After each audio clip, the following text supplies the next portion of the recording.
Hello everyone, देखिए अब example करते हैं हम 3.2 चैप्टर 3 करंट इलेक्ट्रिसिटी का। देखो ये एनसीईआरटी के एग्जाम्पल्स हैं आपके।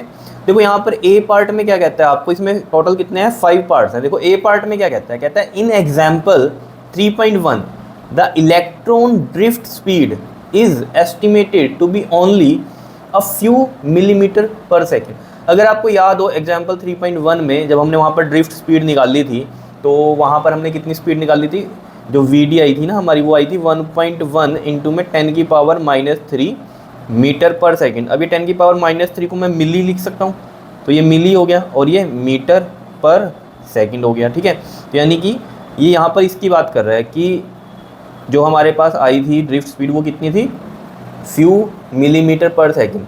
अब देखो इसका मतलब होता क्या है यहाँ पर जब हमने ड्रिफ्ट स्पीड की बात कर रहे हैं।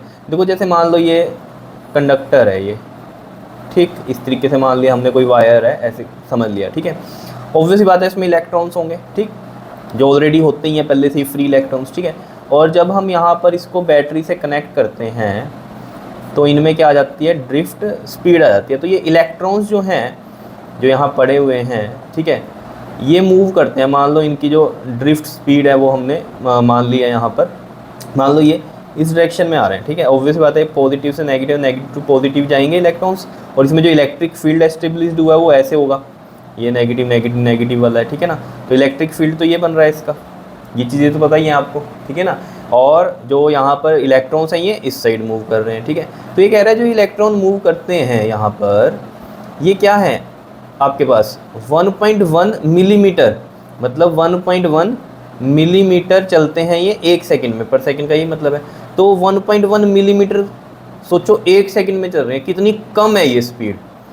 लेकिन तब भी ये क्या कह रहा है, कहता है यहाँ पर हाउ, अब ये तो समझ में आ गया आपके मिलीमीटर पर second for the current in the range of a few amperes, जैसे वहाँ पर था हमारे पास। ठीक है ना, इतने एम्पियर के लिए ये ड्रिफ्ट स्पीड थी हमारी। कहता है how then is current established almost the instant a circuit is closed. तो ये कहता है जो करंट होता है वो इंस्टेंटली कैसे हो जाता है। मान लो यहाँ पर इस तरीके से, जैसे ये हमारे पास क्या है, एक कंडक्टर का मैंने एग्जांपल लिया ना। ठीक है, मैं यहाँ पर मान लो एक ऐसे ये एक बल्ब बना दिया मैंने यहाँ, ठीक है, बल्ब बना दिया और ये बैटरी लगा दी। ठीक है, तो हम जैसे ही यहाँ पर ये स्विच लगा हुआ है, मान लो ये स्विच है, ठीक है, जैसे ही ये ऑन करते हैं, इसको नीचे टैप करते हैं तो ये ऑन हो गया, मतलब क्लोज हो गया सर्किट, तो बल्ब इंस्टेंटली जल जाता है, यही मतलब हुआ। लेकिन करंट क्योंकि इंस्टेंटली आ जाता है, लेकिन जो इलेक्ट्रॉन्स की, अब ऑब्वियस बात है जो करंट है ऐसे जाएगा पॉजिटिव नेगेटिव और इलेक्ट्रॉन्स जाएंगे इधर, तो इलेक्ट्रॉन्स की तो बहुत ही कम स्पीड है, लेकिन फिर भी करंट तो एकदम से जाता है, एकदम से बल्ब नहीं चल जाता। जैसे मैंने आपको पहले भी बताया कि बहुत दूर है बल्ब जो लगा हुआ है, और वायर के साथ जो आपके पास जो स्विच है ना वो आपके पास आया हुआ है, आपके पास है मतलब। ठीक है, आप यहाँ से स्विच दबाते हो और बहुत दूर है लाइट, वो एकदम से जल जाती है। लेकिन जबकि इलेक्ट्रॉन्स की तो स्पीड बहुत कम है, वो तो देर से जलनी चाहिए। तो इसका आंसर क्या है कि यहाँ पर जो करंट एस्टेब्लिश्ड हो रहा है ना, ठीक है, ये किस पे डिपेंड कर रहा है, ये यहाँ पर इस चीज़ की वेट नहीं करता। अगर हम यहाँ पर कहें तो इलेक्ट्रॉन्स इधर जा रहे हैं तो करंट इधर जाएगा इसमें। ठीक है, तो ये यहाँ पर इसकी वेट नहीं करता कि यहाँ का ये जो इलेक्ट्रॉन है, ये वाला इलेक्ट्रॉन, ये इलेक्ट्रॉन ही यहाँ जाए, समझ रहे हो। यहाँ पर जो इलेक्ट्रिक फील्ड जो बना हुआ है यहाँ पर, तो ये देखो इतना स्ट्रॉन्ग बनता है यहाँ पर कि जो हम बोलते हैं ना कि speed of light on an average, ये स्पीड ऑफ लाइट के बराबर होता है। तो अब ये इलेक्ट्रिक फील्ड क्या कर रहा है, हर एक इलेक्ट्रॉन पे क्या कर रहा है, इतना स्पीड ऑफ लाइट के बराबर इलेक्ट्रिक फील्ड लग रहा है। ठीक है ना, और वहाँ पर वो क्या कर रहा है, हर एक इलेक्ट्रॉन को ड्रिफ्ट कर रहा है। ये नहीं कि ये वाला इलेक्ट्रॉन यहाँ आएगा तभी करंट आएगा, नहीं, ये इलेक्ट्रॉन इधर गया, ये इधर गया, लेकिन ये तो इधर हो गया ना, ये इधर क्रॉस करेगा, ये वाला इधर। तो मतलब आप समझो इस चीज़ को कि ये वेट नहीं करता एक एंड से दूसरे एंड तक वही इलेक्ट्रॉन जाए तभी करंट आएगा, ये तो सारों सभी को ड्रिफ्ट कर रहा है। और यहाँ पर ये बहुत इंस्टेंट होता है। अब देखो ये जैसे ये भी एक वायर जो होगी किसकी होगी, मेटल की होगी, तो ये भी क्या है हमारे पास इलेक्ट्रॉन्स होंगे, यहाँ भी इलेक्ट्रॉन्स होंगे, ऑब्वियस सी बात है, या नहीं होंगे बताओ, जब ये इस तरीके से कनेक्टेड है तो इलेक्ट्रॉन्स यहाँ पर भी, इन पे भी ड्रिफ्ट लग रही होगी इस तरीके से, ये वाले इधर हो रहे होंगे। तो ऑब्वियस बात है जैसे ही ये बैट बटन ऑन होगा ये वाला, तो क्या होगा, एकदम से बदल जाएगा, क्योंकि ये देखो ना इलेक्ट्रॉन्स तो सारे में पड़े हुए हैं, तो हर एक इलेक्ट्रॉन ड्रिफ्ट हो रहा है। तो ये वेट नहीं करता एक एंड से दूसरे एंड पे जाएगा जब इलेक्ट्रॉन, तभी जो है करंट फ्लो होगा, नहीं। आ रही है ना बात समझ में, हर एक इलेक्ट्रॉन ड्रिफ्ट हो रहा है, क्योंकि तभी तो हम बोलते थे कि जो करंट है ना उसकी जो स्पीड होती थी वो कितनी स्पीड ऑफ लाइट के बराबर होती थी, क्योंकि यहाँ इलेक्ट्रिक फील्ड ऐसा बनता है। या नहीं? वो अलग बात है, इलेक्ट्रॉन्स की स्पीड कम है लेकिन करंट की तो स्पीड बहुत ज़्यादा है। क्यों है? क्योंकि करंट जो एस्टेब्लिश हो रहा है यहाँ इन पे डिपेंड नहीं कर रहा कि इलेक्ट्रॉन एक एंड से दूसरे एंड जाएगा, ये तो किस पे हो रहा है कि बस यहाँ वाले भी ड्रिफ्ट हो गए, इधर वाले भी ड्रिफ्ट, सब ड्रिफ्ट हो रहे हैं, तो ऑब्वियस बात है इंस्टेंट करंट आएगा। क्लियर है इतनी बात? तो यहाँ पर हमने, अगर आपको ये चीज़ समझ में आई है तो ये आंसर यहाँ पर लिखा हुआ है, देखो कि electric field establish through out the circuit. ठीक है, इलेक्ट्रिक फील्ड एस्टेब्लिश हो जाता है पूरे सर्किट में। अब जैसे यहाँ पर मैंने ये बनाया, ठीक है, तो यहाँ पहले इसका बना के दिखाया आपको इलेक्ट्रिक फील्ड, लेकिन पूरे ही सर्किट में क्या हो रहा है, इलेक्ट्रिक फील्ड बन रहा है, तभी तो ये वाले इलेक्ट्रॉन भी क्या हो रहे हैं, ड्रिफ्ट हो रहे हैं। क्लियर? तो through out the circuit almost instantly क्या होता है, causing at every point a local electron drift. देखो इलेक्ट्रिक फील्ड एस्टेब्लिश हुआ पूरे सर्किट पे, ऑलमोस्ट इंस्टेंटली क्या होता है, causing at every point a local electron drift. देखो जब हमने स्विच ऑन किया तो इलेक्ट्रिक फील्ड एस्टेब्लिश हो जाता है पूरे सर्किट में ऑलमोस्ट इंस्टेंटली। उसकी वजह से क्या होता है, एवरी पॉइंट, हर एक पॉइंट पर जो भी इलेक्ट्रॉन है वो ड्रिफ्ट होता है। इतनी बात समझ में आई? यहाँ वाला ये भी ड्रिफ्ट होगा, यहाँ वाला ये भी ड्रिफ्ट होगा, ठीक है ना? तो ये ड्रिफ्ट हो रहे हैं, ऑब्वियस आता है, ये नहीं इसका मतलब है कि ये वाला इलेक्ट्रॉन पूरा घूम के यहाँ जाएगा तभी करंट आएगा, नहीं, ये तो ड्रिफ्ट हो गए, ये भी ड्रिफ्ट हो रहे हैं, सारे ड्रिफ्ट हो रहे हैं। क्लियर है इतनी बात? ठीक है, तो यहाँ लिखता है आगे, establishment of a current does not have to wait for electrons from one end of the conductor travelling to the other end. वही मैंने आपको बताया, ये वेट नहीं करेगा कि ये इलेक्ट्रॉन इधर से जाके ये इधर आए, या यहाँ इसका एग्जांपल ले लो खाली, तो ये इलेक्ट्रॉन यहाँ से यहाँ जाएगा, ऐसा नहीं, ये इधर ड्रिफ्ट हो रहा है, ये इधर ड्रिफ्ट हो रहा है, तो ये ड्रिफ्ट हो गया तो बस करंट आएगा। ठीक है, क्लियर है इतनी बात? ठीक है, अब यहाँ पर एक कहानी क्या बनती है कि कॉन्स्टेंट करंट में थोड़ा सा टाइम लग जाता है। ठीक है, ये बात सही है कि जैसे ही आप स्विच ऑन करोगे, अगर ये वहाँ पर 5 एम्पियर का करंट आना है कांस्टेंट, तो एकदम से नहीं आएगा, पहले 2 एम्पियर का आएगा, फिर धीरे धीरे बढ़ेगा। लेकिन ये भी आपको पता नहीं चलता क्योंकि ये बहुत ही मिली सेकेंड में हो जाती है ये काम भी, कि जो है बढ़ जाता है करंट। ठीक है, तो यहाँ पर ये बात भी लिख रही हुई है कि however it does take a little while time लेगा for the current to reach its steady value. तो लिटिल सा टाइम लेगा, लिटिल वाइल का मतलब यहाँ यही है, थोड़ा सा लेगा समय, ठीक है, करंट को रीच करने में, जो अपनी स्टेडी वैल्यू मतलब कांस्टेंट वैल्यू तक पहुंचने में, लेकिन बहुत ही मिली सेकंड का होता है, ये भी आपको पता नहीं चलता। क्लियर है, बात समझ में आ गई होगी? ठीक है, अब ये बहुत ही सिंपल से क्वेश्चन है लेकिन है बड़े इंपॉर्टेंट, ठीक है ना, पूरे कंसेप्चुअल है। देखो अब बी पार्ट को समझो, देखो क्या कहता है क्वेश्चन में, कहता है the electron drift arises due to the force experienced by electron in the electric field. Obvious बात है, जो इलेक्ट्रॉन का ड्रिफ्ट होता है वो किसकी वजह से होता है, जो फोर्स एक्सपीरियंस करते हैं electrons in the electric field inside the conductor. ठीक है, लेकिन कह रहा है but force should cause acceleration, लेकिन फोर्स क्या करेगी, एक्सेलरेशन भी करेगी। तो कहता है why then do the electrons acquire a steady average drift speed. तब भी हम क्या बोलते हैं, एवरेज ड्रिफ्ट स्पीड क्या है, स्टेडी है, एक्सेलरेटेड नहीं है, मतलब इंक्रीजिंग में क्यों नहीं है, जबकि एक्सेलरेशन तो आएगा अगर फोर्स लग रही है। तो देखो उसका भी रीज़न है यहाँ पर, देखो उसको हम कैसे समझ सकते हैं, देखो यहाँ पर, देखो यहाँ पर देखते हैं दोबारा से। देखो जैसे मान लो ये कंडक्टर है, यहाँ पर मैं ऐसे बना रहा हूँ, ठीक है, ऑब्वियस ही बात है यहाँ पर इलेक्ट्रिक फील्ड है, कनेक्टेड है ये, जैसे कि ये है, मैं यहाँ पर बनाई दूँ अगर समझने के लिए, देखो इस तरीके से है, ठीक है, और ये पॉजिटिव ये नेगेटिव, तो ये इलेक्ट्रिक फील्ड की डायरेक्शन ये हो गई। ठीक है, अब देखो जो इलेक्ट्रॉन है, इलेक्ट्रॉन कैसे चलता है, नेगेटिव टू पॉजिटिव, लेकिन ये ऐसा नहीं है कि ऐसे यहाँ सीधा यहाँ से यहाँ ऐसे चलेगा। देखो इसका मूवमेंट होता कैसे है, जैसे ये इलेक्ट्रॉन है, ठीक है, यहाँ ये इलेक्ट्रॉन है, ठीक, अब ये क्या करेगा, यहाँ इलेक्ट्रॉन, अब ये पॉजिटिव आयन होगा कोई, ठीक है, उससे टकराएगा। अब ये जहाँ तक वहाँ जा रहा है, पॉजिटिव आयन के पास तक जब ये जा रहा है, ठीक है, कोलिजन का एक तरीके से आप समझ लो, ठीक है, यहाँ से ये कोलिजन हुआ इतना, अब यहाँ से यहाँ हो क्या रहा है, ये इसकी स्पीड इंक्रीजिंग में होती है। क्यों होती है, क्योंकि एक्सेलरेशन लग रहा है, ऑब्वियसली बात है, देखो फोर्स लगती है इसकी इधर, ठीक है, लेकिन ऑब्वियसली बात है बहुत सारे हैं इलेक्ट्रॉन्स, तो ये अपना रैंडम मोशन इस तरीके से लेते हैं, तो इधर गया इधर गया इधर गया, इस तरीके से करते हैं ये, ठीक है। और जो हम यहाँ पर बोलते हैं ये इलेक्ट्रॉन गया, ये इधर टकराया, ठीक है, अब ऑब्वियसली बात है ये तो कि अब जब यहाँ पर इलेक्ट्रिक फील्ड आपने दे दिया, यानी कि बैटरी से कनेक्ट कर दिया, तो अब रैंडम तो नहीं रहेगा, ये पर्टिकुलर में चलेंगे, लेकिन वो भी कैसे चलते हैं, ऐसा नहीं कि यहाँ से यहाँ चले गए। अब ये मान लो यहाँ ये टकराया, ठीक, इससे ये टकराया, अब ये क्या है, इंक्रीजिंग में, क्या है यहाँ पर, ये इंक्रीजिंग में स्पीड।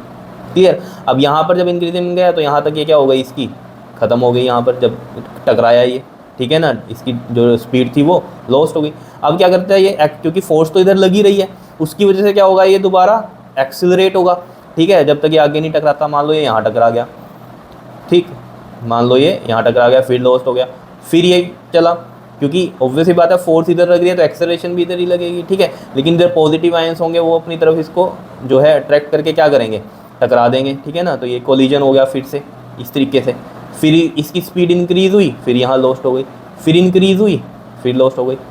क्लियर। तो इस तरीके से ये करते हुए यहाँ पर क्या जाती है हमारे पास, ऑन एन एवरेज जो हम ले लेते हैं यहाँ पर एवरेज स्पीड ले लेते हैं, ना कि उसकी इंक्रीजिंग वाली कहानी को सोचते हैं कि ठीक है ना, क्योंकि देखो एक्सीलरेट हो रहा है फिर लॉस्ट हो गई, फिर एक्सीलरेट फिर लॉस्ट, फिर एक्सीलरेट फिर लॉस्ट, फिर एक्सीलरेट। तो ऑन एन एवरेज स्पीड हम ले लेते हैं जिसको हम इसकी ड्रिफ्ट स्पीड बोल देते हैं। ये बात क्लियर हुई है या नहीं हुई है बताओ। तो यही चीज़ हमने यहाँ पर लिख भी रखी है, देखो यहाँ पर बी में क्या कहता है, देखो each free electrons does accelerate, सभी होते हैं accelerate, increasing its drift speed until it collide with the positive ion of the metal. ठीक है ना, जब तक वो टकराता नहीं है पॉजिटिव आयन से, ठीक, तब तक एक्सेलरेट करता है, यानी कि इंक्रीज होती है speed. It loses its drift speed after the collision, ठीक है, जब तक कोलाइड नहीं होता वो पॉजिटिव आयन से तब तक तो एक्सेलरेट करती है, लेकिन जब टकरा जाता है उसके बाद क्या होती है, लॉस हो जाती है, ठीक है, loses its drift speed but start to accelerate and increase its drift speed again. Obvious ही बात है, जब कोलिजन के बाद वो लूज कर गया लेकिन फिर से स्टार्ट होता है, एक्सीलरेट होता है, इंक्रीज करता है अपनी ड्रिफ्ट स्पीड को अगेन, ठीक है ना, कब तक, ओनली टू सफर है कोलिजन अगेन, जब तक वो दूसरे से नहीं टकराता, क्योंकि फिर लॉस्ट हो जाएगी उसकी, एंड सो ऑन, ऐसे चलता रहेगा, जो कि मैंने आपको यहाँ बताया।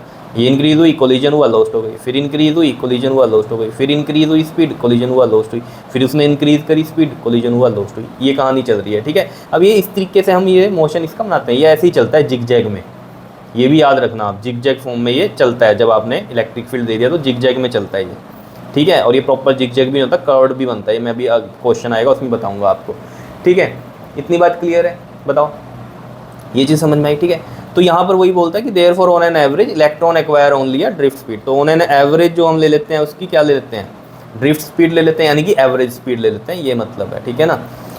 उसके बाद देखो जरा यहाँ पर सी पार्ट की हम बात करते हैं, कहता है if the electron drift speed is so small, अगर इलेक्ट्रॉन की ड्रिफ्ट स्पीड बहुत स्मॉल है and the electron charge is small, obviously बात है इलेक्ट्रॉन पे चार्ज भी जो है वो स्मॉल है, how can we still obtain the large amount of current in a conductor, कह रहा है तब भी हम इतना ज़्यादा करंट कैसे ले लेते हैं कंडक्टर में। तो देखो वो भी बहुत ईजी है, अगर आपको याद हो आई और वी डी का रिलेशन, वो क्या था, आई इज इक्वल टू में n e A v d, drift speed भी कम है, ठीक है, और इलेक्ट्रॉन पे चार्ज भी जो है वो भी कम है, और एरिया भी कम ही होगा, एक वायर की आप कहानी ले लो तो एरिया उसका भी कम होगा। लेकिन ये जो एन है, एन क्या होता है, फ्री इलेक्ट्रॉन डेंसिटी, या फिर हम क्या बोलते हैं इसको, इलेक्ट्रॉन नंबर डेंसिटी।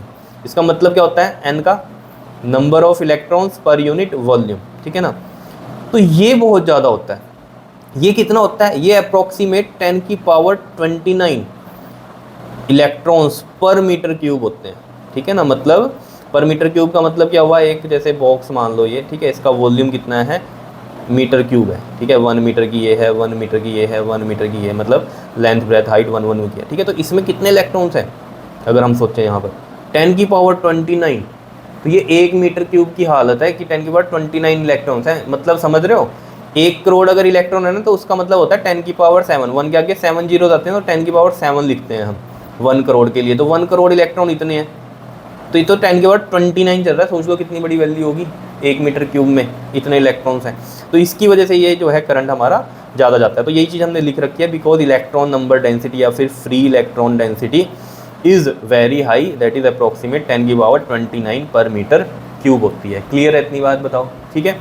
उसके बाद हम डी पार्ट को समझते हैं। देखो डी पार्ट क्या कहता है, कहता है when electron drift in a metal from lower to higher potential does it means that the all the free electrons of the metal are moving in the same direction। ये पूछ रहा है आपसे, कह रहा है जब हमें पता है इलेक्ट्रॉन ड्रिफ्ट हो रहे हैं लोअर टू हायर पोटेंशियल, जैसे यहाँ पर हमने देखा ये लोअर है, ये नेगेटिव है ना, ये नेगेटिव हो गया और ये पॉजिटिव हो गया, तो lower potential to higher potential electron drift होते हैं, ये कह रहा है does it mean that the all the free electrons of the metal are moving in the same direction, क्या सभी सेम डायरेक्शन में मूव होते हैं। देखो यही चीज़ यहाँ पर समझने की है कि ऐसा नहीं होता कि सेम डायरेक्शन में, जैसे मैंने यहाँ बना दिया ऐसे मूव हो रहे हैं, नहीं होता कैसे है ये एक्चुअल में। देखो जैसे यहाँ पर हमने बनाया ये, ठीक है, तो ये देखो जैसे ये इधर चला, फिर इधर चला, फिर इधर चला, इधर चला, अगर मैं इसको ऐसे बना दूँ ये कि आपका थोड़ा ईजिली समझ में आए, देखो ये इलेक्ट्रॉन है, ये इधर कोलाइड हुआ, फिर ये इधर हुआ कोलाइड, ऐसे समझ लो, ठीक है, फिर मान लो ये इधर हुआ कोलाइड, ठीक है, फिर ये इधर कोलाइड हुआ, फिर इधर, ऐसे ऐसे करके ये चल रहा है, ठीक है। अब देखो इसमें होता क्या है, ये सब इनकी क्या है, यहाँ पर ये स्पीड चल रही है, रैंडम वेलोसिटीज़ हैं एक तरह से, यहाँ से चला रैंडम वेलोसिटी, ये इस तरीके से चल रहा है, ठीक है। अब ये हो क्या रहा है, यहाँ पर सुपर पोजिशन लगेगी वेलोसिटीज़ की, सुपर पोजिशन आपको पता है पॉजिटिव वाली नेगेटिव के साथ कैंसिल हो जाएंगी क्योंकि वेक्टर फॉर्म में लेते हैं हम, ठीक है ना। तो यहाँ पर अगर मैं ऐसे कंसीडर करूँ कि यहाँ से यहाँ गया v1, यहाँ से यहाँ गया ये वाला v2, और यहाँ से यहाँ गया ये v3, और यहाँ से यहाँ गया ये v4, ठीक है। आ रही है बात समझ में कैसे किया मैंने ये, ठीक। और फिर ये यहाँ से यहाँ तक गया, ये गया हमारा v5, और फिर यहाँ से यहाँ ये v6 चला गया, ऐसे समझ लो। तो मैं ये कह रहा हूँ ऑन एन एवरेज ये क्या होंगी, ये वाली जो है हमारी इस वाली से कट हो जाएगी क्योंकि ये इस डायरेक्शन में जा रहा है ऐसे, फिर ये ऐसे आया, फिर ऐसे आया, फिर ऐसे आया, फिर ऐसे जा रहा है। तो ऑन एन एवरेज जो ये अपोजिट वाली होंगी ये कट आउट होंगी अपने से, ठीक है ना। तो यहाँ पर क्या आ जाएगी, जो बचेगी हमारी वो हमारी क्या हो जाएगी, ड्रिफ्ट स्पीड हो जाएगी। क्लियर है इतनी बात। तो हम यहाँ पर लिखते हैं कि जो ड्रिफ्ट स्पीड है ना वो कैसे आती है, सुपरपोजिशन से आती है। जो भी यहाँ हमारे पास रैंडम वेलोसिटीज़ हैं इलेक्ट्रॉन्स की, ठीक है ना, तो उसकी वजह से ये सब हो रहा है। क्लियर। तो यहाँ सुपरपोजिशन होती है तो वो ड्रिफ्ट स्पीड हमारी बनती है यहाँ से, ठीक है। तो इसका यहाँ मतलब यही है कि सभी की डायरेक्शन सेम नहीं होती, नो, ठीक है ना। मतलब क्या है, means the vd is superposed, ठीक है ना, सुपरपोज्ड होती है over the large random velocities of electron, यानी कि यहाँ सुपरपोजिशन लगती है large random velocities of electrons की। इनकी सबकी देखो डायरेक्शन अलग अलग है इस तरीके से, ठीक है ना। ऐसे बहुत सारे इलेक्ट्रॉन्स होंगे, उनकी सबकी इस तरीके से जो होगा मोशन होगा, ठीक है। तो सभी की डायरेक्शन जो होगी वो कुछ, अब ऐसे मान लो ये इलेक्ट्रॉन ये इधर, ये वाले की इस तरह हो गई, मतलब कुछ भी डायरेक्शन होगी अलग अलग ही होगी, ठीक है ना। वो हम क्या कर देते हैं, उनकी सुपरपोजिशन ले लेते हैं और फिर उस इलेक्ट्रॉन का एक पर्टिकुलर डायरेक्शन हम कंसीडर कर लेते हैं, जो कि हम उसमें फिर ड्रिफ्ट स्पीड बोलते हैं उसको। क्लियर है इतनी बात, बताओ, ठीक है ना, समझ में आ रही होगी बात, ठीक। उसके बाद देखो ज़रा, ये चीज़ समझ में आ गई, यहाँ पर ये हमने लिख दिया, ठीक है। उसके बाद देखो ज़रा ई पार्ट में हमारे पास क्या कहता है are the path of the electrons straight lines between the successive collision. देखो ये बड़ा इंपॉर्टेंट है, कह रहा है जो पाथ्स है इलेक्ट्रॉन्स के वो स्ट्रेट लाइन है बिटवीन द सक्सेसिव कोलिजन, ठीक है, with the positive ions of the metal. Obvious जो कोलिजन होगा वो positive ions of the metal से होगा क्योंकि वो उसे अट्रैक्ट करते हैं ना अपनी तरफ, तो वो वहाँ टकराते हैं फिर जाके। इन द क्या बताना है आपको, एब्सेंस ऑफ इलेक्ट्रिक फील्ड और प्रेजेंस ऑफ इलेक्ट्रिक फील्ड। तो पूछ रहा है, कह रहा है जो पाथ्स हैं इलेक्ट्रॉन्स के वो क्या स्ट्रेट लाइन है बिटवीन द सक्सेसिव कोलिजन, ठीक है। किस में बताना है आपको, एब्सेंस ऑफ इलेक्ट्रिक फील्ड बताना और प्रेजेंस ऑफ इलेक्ट्रिक फील्ड में बताना है आपको। क्लियर है इतनी बात। तो देखो पहले एब्सेंस ऑफ इलेक्ट्रिक फील्ड की बात कर लेते हैं। देखो एब्सेंस ऑफ इलेक्ट्रिक फील्ड में कैसे मूवमेंट होती है, देखो मतलब कोई भी इलेक्ट्रिक फील्ड नहीं है, इसका मतलब यही है एब्सेंस ऑफ इलेक्ट्रिक फील्ड, यानी कोई बैटरी से कनेक्टेड नहीं है। अब जैसे ये इलेक्ट्रॉन्स हैं, ठीक है, ये इलेक्ट्रॉन्स यहाँ पर हैं, ठीक है, तो ऑब्वियस बात है सिर्फ रूम टेम्परेचर पे क्या होती है, इनकी थर्मल स्पीड आती है, ठीक है। वो कैसे मूवमेंट होती है इनकी, बताओ कैसे होती है। जैसे मान लो ये इधर गया रैंडम, इधर चला गया, ठीक है, ये इधर चला गया, ये इधर चला गया, ये इधर, ये इधर, ये इधर, ये इधर, ऐसे, ठीक है ना, रैंडम हो रहा है इनका मोशन, ठीक है। तो अब मान लो इनकी कोलिजन हो रही है, ठीक है। अब कोलिजन की कहानी समझते हैं इसके अंदर। देखो ये तो मैंने आपको बता दिया कि ऐसे रैंडम मोशन होता है ऐसे इलेक्ट्रॉन का, ठीक है। अब जैसे कोलिजन हो रहा है, ये इलेक्ट्रॉन है, ठीक है, कोलिजन हुआ इसका इधर पॉजिटिव आयन से, ठीक है, फिर ये कोलिजन हुआ, फिर आगे कोलिजन हो गया इधर, फिर इधर कोलिजन हो गया, ठीक है, इस तरीके से, फिर ये इधर हो गया कोलिजन, इस तरीके से कोलिजन हो रहा है, ठीक। तो यानी कि जब इलेक्ट्रिक फील्ड नहीं है तो एक मतलब हम कोलिजन्स के बीच की बात करें तो कोलिजन्स के बीच में कैसा होता है इनका सफ़र, स्ट्रेट लाइन का होता है। कैसा होता है, स्ट्रेट लाइन का, इन the absence of electric field. अब इम्पोर्टेंट क्या है कि जब इलेक्ट्रिक फील्ड होता है तब कैसा मोशन होता है। देखो अगर आप यहाँ से समझ लो इसको, देखो ये वाले से ही समझ लो, ये हमने इलेक्ट्रिक फील्ड, ये मतलब बैटरी लगाई तो यहाँ इलेक्ट्रिक फील्ड आ गया, ये पॉजिटिव पॉजिटिव पॉजिटिव, ये नेगेटिव नेगेटिव नेगेटिव, ठीक है। इलेक्ट्रिक फील्ड इधर है, ठीक है, फोर्स इसमें किधर लगती है, इधर लगती है, बिकॉज ये नेगेटिव से पॉजिटिव जाते हैं। ये मैंने आपको बता दिया था, ये तो कोलिजन की वजह से ऐसे ऐसे चल रहे हैं ये जिग जैग में, ठीक है, ये तो पता है ना आपको, जिग जैग में चल रहे हैं। लेकिन जो हम ड्रिफ्ट स्पीड देखते हैं वो क्या होती है इनकी, जो हमने अभी बात करी थी कि रैंडम जो भी हो रहा है इनका वेलोसिटीज, इन सब का सुपरपोजिशन होती है, नेगेटिव वाली पॉजिटिव वाली से कट जाती हैं और फिर जो बचती है वो हमारी ड्रिफ्ट स्पीड में वो एक डायरेक्शन में चलता है फिर, ठीक है ना। क्लियर है, पर्टिकुलर डायरेक्शन हम, क्योंकि देखो ये चाहे इधर चल रहा है, इधर चल रहा है, इधर चल रहा है, जा तो ये इधर ही रहे हैं सब इलेक्ट्रॉन्स। अब यहाँ तो एक इलेक्ट्रॉन की बात कर रहे हैं हम, ठीक है ना, जा तो लेकिन सब इलेक्ट्रॉन्स इसी डायरेक्शन में ही रहे हैं, ऑन एन एवरेज हम डायरेक्शन यही मान लेंगे बाद में, ठीक है। लेकिन अब यहाँ मेन बात समझो, ये चल रहा है, ठीक है। अब यहाँ पर होता क्या है, देखो फोर्स लग रही है इस साइड, ठीक है, फोर्स लग रही है इस साइड, ठीक।